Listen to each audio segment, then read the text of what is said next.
Маргаан дагуулад байгаа туулын хурдны замын асуудлаар төсөв төртийг нь Newsroom цэгийн сайтын редакц тодруулснаар олон нийтийн анхаарлын төвд орж байв. Энэ бол 2026 оны 3 дугаар сарын 16. Туулын хурдны зам дээр төсөв төртөг нь ягаад 2.3 их 80 юм бэ? Тэр эцэдээс очиж чадсан. Таалагдахгүй асуулт зохиол ингэдэг бол та хүлээж байгаа тэр туулын хурдны замын 1 км зам 70 тэрбум гинэ. Яагаад юм бол гэдгийг бас хариулт авмаар байна. Би чамтай юм ярихгүй. За. Улаанбаатар хотын баруун зүүн захыг холбоо нийт 32 км 6 игнэ. Нийт өртөг нь 2.3 их 80 төгрөг. Төслийг энэ онд эхлүүлж 2028 онд дуусгана. Харин энэ зам баригдсанаар ачаалал 13.5% буурна, 30% буурна, 50% буурна гэх мэт алдаатай хоорондоо зөрүүтэй мэдээллүүд анх олон нийтийн дунд хүрсэн. Нийслэл Улаанбаатар хотын төвчрөл хамгийн багадаа 50% буурна гэдэг ийм одоо дүгнэлт гарсан. Туулын хурдны зам ашиглалтанд орсноор Улаанбаатар хотын төвчрөлийн нөлөөлөл 30% болов. Нийт 1.7-аас 34% хүртэл бол Улаанбаатар хотын төвчрөлд бол ийм нөлөөтэй. Авцсан барих өртөг, ямар бүтээн байгуулалт, дэд бүтэц, бусад бүтээн байгуулалтууд хийгдгээс хамаарат харилцаа айлгүй байдаг. Гэхдээ нийт уртыг нь өртөгтэй нь харьцуулаад үзэх юм бол километр тутамдаа 70 орчим тэрбум буюу бусад төрлийн авцамаас өндөр байсан тул энэ сэдв анхаарал татсан юм. Энэ арай өндөр биш 1 км зам 70 тэрбум гэхээр Эцдүүдээр очиж тооцоомоо цогцолдуулчихаа би чам шиг хөлсний ийм хүнд юу ч ярихгүй. та ихлээд нотлолтой хуйлч хүн бижиж хүнийг ингэж болохгүй шүү дээ. Тендерт ялсан компанид өнгөрсөн онд 500 орчим тэрбум төгрөгийг шилжүүлээд өгч гисэн. Энэ он болон эх жилүүдэд үлдсэн мөнгийг нийслэлээс шийдэж өгнө. Энэ мөнгийг нийслэлчүүд төлнө. Хоёрт нь энэ туулын хурдны зам дээр ямар нэгэн өр тавьж зам хийж байгаа зүйл сая нийгмийн сүлжээгээр явж байгаа шиг л. Энэ ерөөсөө цэвэр нийслэл өөрөө замын сангийн хураамж, нийслэлийн татвар төлөгчдийн хураамжаа төвлөрүүлж төсвөө хуваарлаад төсвөө 3 жилээр нь хуваарлж тавьж байгаа хийж байгаа. Ирэх буцахад 5,000 төгрөг, өдрийн 10,000 төгрөг. За 2 удаа ажилдаа явдаг болов те. 2 явах ажилдаа бол 20,000 төгрөг ингээд хүмүүс ингээд зурчаад төлөөд явах уу? Тэгээ өнөөдөр бол 20,000 төгрөгийн торгуулаач төлөхгүй байгаа хүмүүс зөнтэй байгаа шүү дээ. Гэтэл өдөр болгон 195,000 зорчилт хөдлөн гарах уу? Энэ бол худлаа байхгүй. Нефтийн үн өсөж байна. Бүх түүхий эдийн үн өсөж байна. Ийм үед бол ийм томоохон хэмжээний төсөл хөтөлбөр яваад цаг хугацаанд дуусаад бодиттой нөлөө үзүүлэх боломж бол багтаа гэж байна. За санал хураалт. Туулын хурдны замтай холбоотой эдийн засгийн ач холбогдол, гарах зардал, байгаль орчинд үзүүлэх нөлөө зэргийг улсын хурал дээр сонсгол хийх санал гаргасан боловч дэмжигдсэнгүй. Санал хураалтанд 19 гишүүн оролцсноос 9 гишүүн дэмжиж 47.4% дэмжигдсэнгүй. Ингэж болохгүй. За гормын санал нь юу? Дахиж гормын санал дахиж хураагаадах. Эсвэл ард түмэнд гараад хэл бид нар энийг хянд шалгах сонирхол алгаа гэдгийг хэл. Монголд дөнгөж шинээр байгуулагдсан компани 2.3 их 80 төгрөгийн тендер авч болдгийм бол 3 сая 600 мянган хүн бүгдээрээ компани байгуулад энэ хэмжээний за болийн 22 тэрбум төгрөгийн тендер авъя л та. Яагаад энийг ил тод ярихгүй?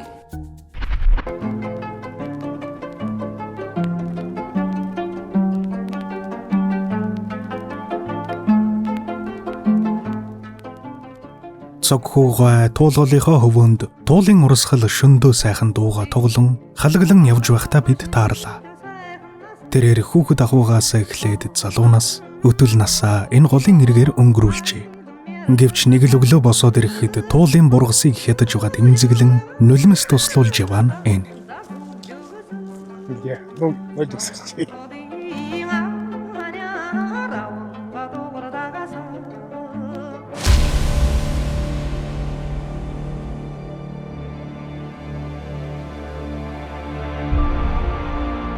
Хизэнээс ажиллаж байгаа вэ? Тийм үү? Хятад хүн юм уу?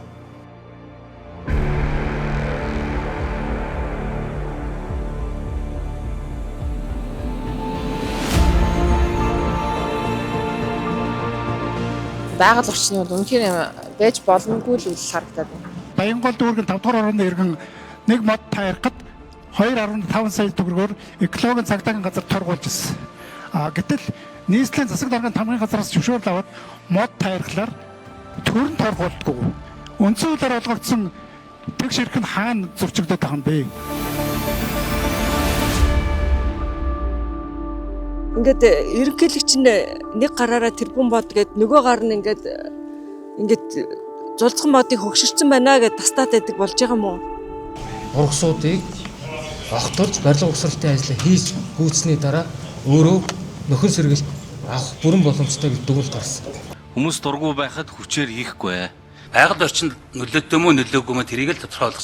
Хүн амьтанд мөнгө төгрөг өгчихсөн, урьдчилаад төлсөн, авчихсан тооцоотой юм байгаа бол одоо нэгэнд өнгөрсөн гэсэн зүйл байхгүй. Хүмүүс яах вэ? Элдв янзын юм ярина, элдв янзын гоё тайлбар хэлээд тархийг барьж хагаад ингээд зүтгүүсээр хагаад явуулна гэдэг цаг өнгөрсөн. Шөнөөр, хулгайгаар, нууцаар туулын бургасыг үргэлжлүүлэн хятсаар байгааг бид бүхэн харлаа, үзлээ, ханлаа.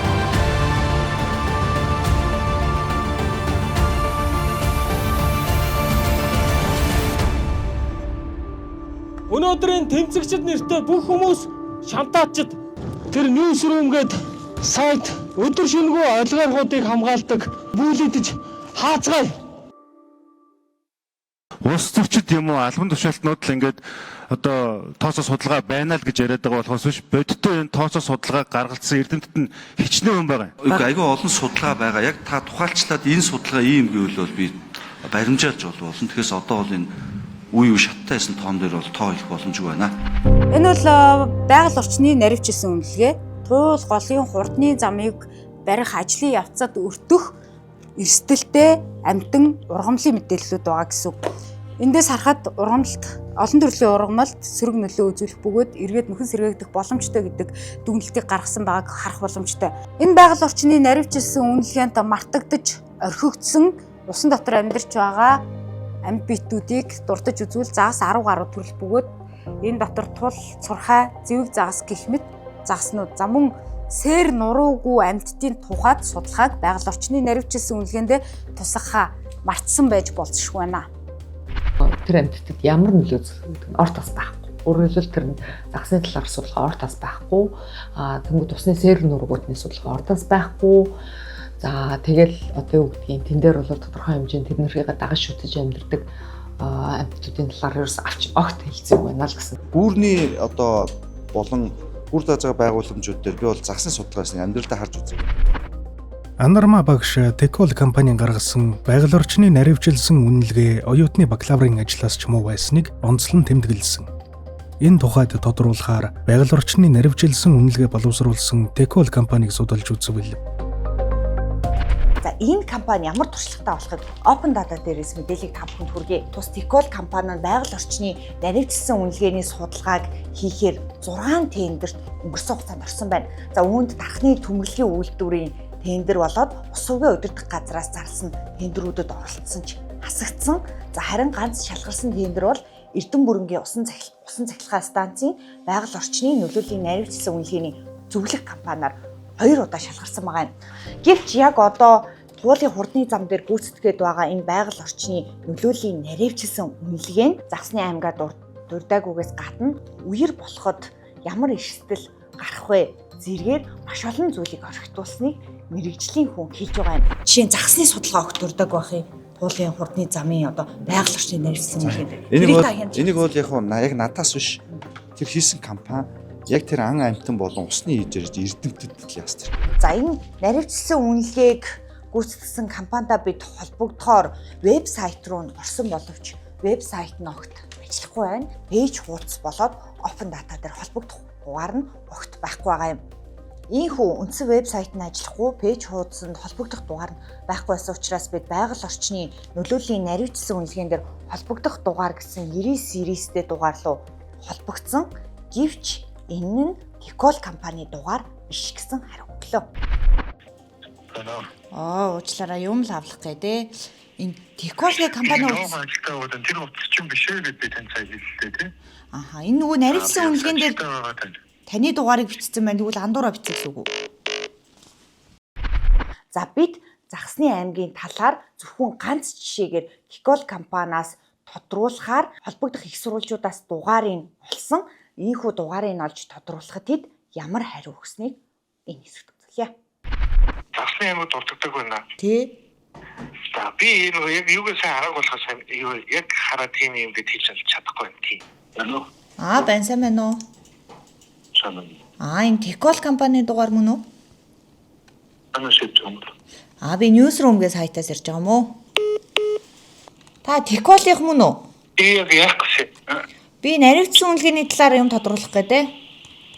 Тийм байхгүй. Тийм юм байхгүй гэж үгс үг үү?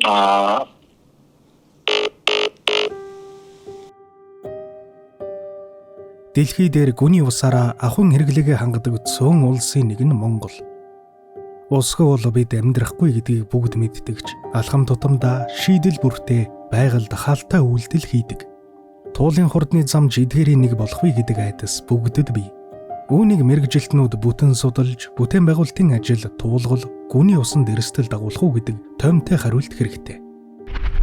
Усны нөөцийн газрын зөвлөмжийг аваагүй. Тэгээд наривчилсан үнэлгээг нь батлаа цаашаа явчихсан. Одоогийн байдлаар бидэнд зураг төсөл нь ирээгүй байгаа учраас усны барилга байгууламжийн зураг төсөлтөнд дүгнэлт гарах боломжгүй сууж байна. Харамсалтай нь бидэнд зураг төслүүдэд ирүүлээгүй байна. Харамсалтай нь биднээс дүгнэлт гаргуулж энэ хүсэлт юмнуудыг ирүүлээгүй байна. Урд нь бид 2-3 удаа уулзаж ярилцсан. Тэр хятадын компанийн хүмүүстэй ч уулзаж ярилцсан. Бидний хамгийн түрүүнд тавьж байгаа, хамгийн шууд тавьж байгаа шаардлага бол шүүмжлэл бол усны мэрэгжлийн хүмүүсийг тооцоонд оруулаагүй байна. Усны газрын зарим хүмүүс юуны одоо бол геологийн дүгнэлтэд үзүүлээгүй байгаа, өгөөгүй байгаа гэдэг асуудал ярьж байлаа.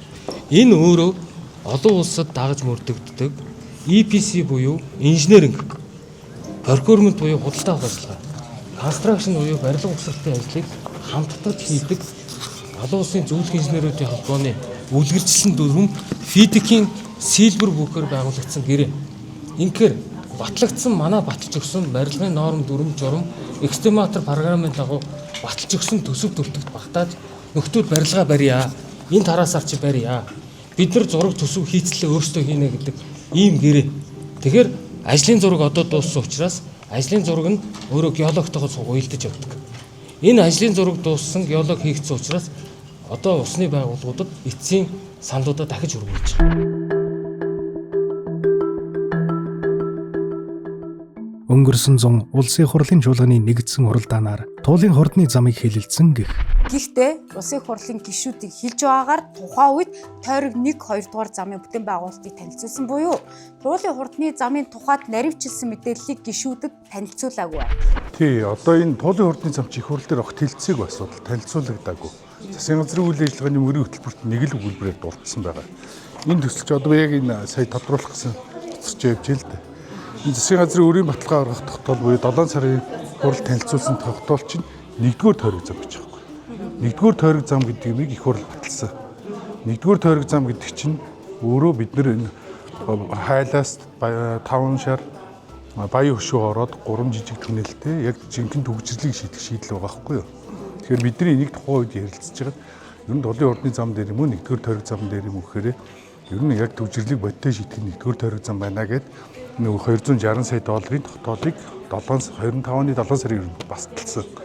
За энэ туулын хурдны зам бол өөрөө нийслэл өөрийн төсөвсөө өөрөө гаргаад ирсэн. Тэгэхээр их хурал дээр энэ асуудал бол огт танилцуулагдаагүй, бидэнд огт тийм материал байхгүй. Анхаарал татах нь эргэлт эмийн сайт дээр гарсан нийтлэлээс үзвэл 2.3 их найдын туулын хурдны замын бүтээн байгуулалтын тендерт ялсан China Highway компани Монгол талын хамтрагчийг амгалан гэдэг бөгөөд амгалан нь өөрийн Northern Route Transport компанитай. Энэ компанийхаа гадаад харилцаа хариуцсан захирлаар өөрийн найз Эрдэнэлийг томилсон байдаг. Харин Эрдэнэлийн мэдээллийг шүүж үзэх юм бол X ерөнхий сайд оюун эрдэнэ худ өгөөдөө Баатартай хамтран Cinnamon Green Investment компанийг 2016-аас 2023 оны хооронд ажилуулж хамтран эзэмшиж байсан гэх мэдээлэл гарч ирсэн байна. Өөрөөр хэлбэл энэ хүн China Highway компани Монгол талын хүнтэй хамааралтай юу гэх мэт мэдээллүүдийг хууль хяналтын байгууллага шалгах шаардлагатай тухайд эргэлтийн нийтлэлээр дурдсан байна. Харин оюун эрдэнэ энэ бүтээн байгуулалтын ажлын тухайд ямар байр суурь илэрхийлв? Нийслэлийн төвжирлийг шийдэж бол наад нямбаач од олчих гэдэг шүү дээ. Тэгээд төвжирэл нөлөөлөхгүй гэдэг зүйлийг одоо мэрэгжлийн экспертүүд яриад. Хин яриад байгаа. За мэрэгжлийн эксперт нь яг хин. Одоо жишээ нь үлзийтөөс ороод 21-ийн төвчөр рүү гарч байгаа учраас нийслэлийн төвийн төвжирэл ямар инженер юм бэ? Туулын урдны зам бол Улаанбаатар хотын автомашины төгжрлийг бол бууруулахгүй. Тэрнээс Улаанбаатар хотын автомашины төгжрлийг Улаанбаатараар дамжаа гарч байгаа хүмүүс бидний төгжрлийг үүсгэдэг. Энэ төгжрлийн шалтгаан бол бид нар өөрсдөө. Гэхдээ бид нар өөрсдөө бидэрт явах зам хангалтгүй. Бид байгаа ганц зам дээр л одоо хотынхоо нэг цагаас нөгөө цаг явсан их тайвны өргөнчлөө гэдэг энэ бараг энэ ганцхан замтай, ганцхан өргөнчлөө. Энэ дээр л бүгдөө төгжрэл энэ төгжрлийн ачаалтчин босоог замуудаа нөлөөлдөг юм л байдаг үстэй шүү дээ. Тэгэхээр энэ туулын хурдны зам бол Улаанбаатарын автомашины төгжрэлд ямар ч нөлөөгүй, баригдсан ч төгжрлийг бууруулахгүй юм л. Туулын хойдлын эргээр нь ингээд нэвт явуулаад ингээд хийчихвэл энэ Улаанбаатарын төгжрэл мөгжрэл 99% стратеги үзүүлэх юм байна. 13 жилийн өмнөх юм би ярьж шүү. Ингэж одоо нэг зураг мураг гаргаад явж ирсэн. Хурдны зам нь Зайсангийн Гүүр орчмоос баруун тийш 2 км зайд аюулгүй байдлыг хангасан зориултын хийцлэл бүхий далд түнэлээр үргэлжлэнэ. Ингэснээр туулгын экосистемд сөрөг нөлөө үзүүлэхгүй байх. Явхан зорчигчдын ая тухыг хангасан ногоон байгууламж бүхий амралт зугаалгын талбай тохилог орчныг бүрдүүлэх ач холбогдолтой юм а. Тэр үеийн одоо төсөв төртгийг би сүүлд нэг харахад 500 орчим тэрбум төгрөг байсан байлээ. Хоёрдугаарт нь тараас нь бол одоо тэр хэлээд байгаа нэг километр орчмол нөгөө усан дээгүүр гарах тийм л юм байсан юм байлаа. Одоо бол 7 км явна гэдэг чинь тэр усан дээгүүрээ. Байгаль орчны наривчлсан үнэлгээ. Энэ бол бүтээн байгуулалтын ажил эхлүүлэхэд бүрдүүлдэг олон төрлийн судалгааны ажлуудын зөвхөн нэг хэсэг нь. Гэхдээ өнгөрсөн хугацаанд бидэнд нэг том алдаа байсан нь туулын хурдны замаар мөсөн уулын орой мэт гарч ирсэн зүйл гэж судлаачид хэлж байгаа юм. Өөрөөр хэлбэл өнгөрсөн хугацаанд бүтээн байгуулалтын ажлыг хийхдээ бонуу буюу байгаль орчны наривчлсан үнэлгээг бүрдүүлэх бичиг баримтын бүрдэлтүүдийн хэмжээнд авч үзэж байсан гэх асуудал. Авилга хоор бол Асен Вилла гэх мэт олон төрлийн бүтээн байгуулалтыг хийхдээ байгаль орчинд үзүүлэх нөлөөллөө харж түүнд учрах эрсдлийг бууруулах чиглэлээр ажиллаагүй буюу бид өнгөрсөн хугацаанд байгаль дэлхийгээ эвдэж сүйтгэсээр байсан гэсэн үг ээ. Энэ жишээ биднийг энэ бичиг баримтыг зөвхөн цаас бүрдүүлэх хэмжээнд биш байгаль орчноо хамгаалах шаардлагатай тогтолцоогоо илүү сайжруулах шаардлагатай дохионы нэг байсан гэж онцлон хэлж байгаа. Эргүүлээд зөвхөн тэр нөгөө төслийнхөө нэг одоо юу гэдэг зөвхөн барилгажих үеийнх нь биш ашиглалтын үеийн тэгээд бүр ингээ буулгах үед нь ямар нөлөө үзүүлэх вэ гэдэг асуудлыг бүгдийг нээж бүр цогцоор нь хийж явах хэрэгтэй. Энэ цогцоор нь хийжээж бид нар үндсэндээ энэ төсөл үр ашигтай юу эсвэл бол хор охирлтой юу гэдгийг тийм шийдэх үндсэн баримт бичгүүдтэй болно тийм.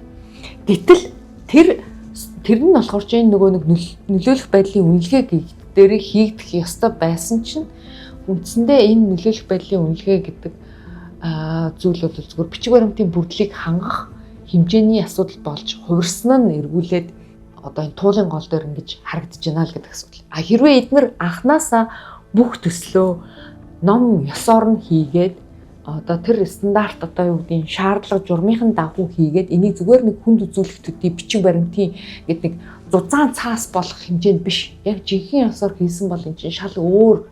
Энэ судалгааг улс төрийн болон нийтийн албан тушаалтнууд барьж гүгээд өөрийнхөө зүтгэх бус холбогдох мэрэгжилтнүүдтэй олон нийтэд мэдээлэл хийдэг байх тогтолцоо бидэнд шаардлагатай байна. Мэргэжлийн байгууллага нь өөрсдөө мэдээлэлээ танилцуулаад яв. Тэрнээс ч туулын хурдны замаас өөр саял бусан кейс учраас жишээ аваад үзэхэд одоо нийслэлийн орлогч хурж ирээд тэр нарийн ургамлын талаар тэр усны талаар тайлангаа бариад ярих ёсгүй. Тэр тайлан бичсэн мэрэгжлийн байгаль орчин судалж байгаа хүн судалсан үн ярих ёстой. Newsroom цэг имээ сайтын редакцийн хамт олон бүтээн байгуулалт ба түүнд учирч байгаа эрсдэл байгаль орчин хэрхэн сүйдэж байгаа жишээг энэ дугаараараа хүргэлээ. Анхаарлаа хандуулсан та бүхэнд баярлалаа.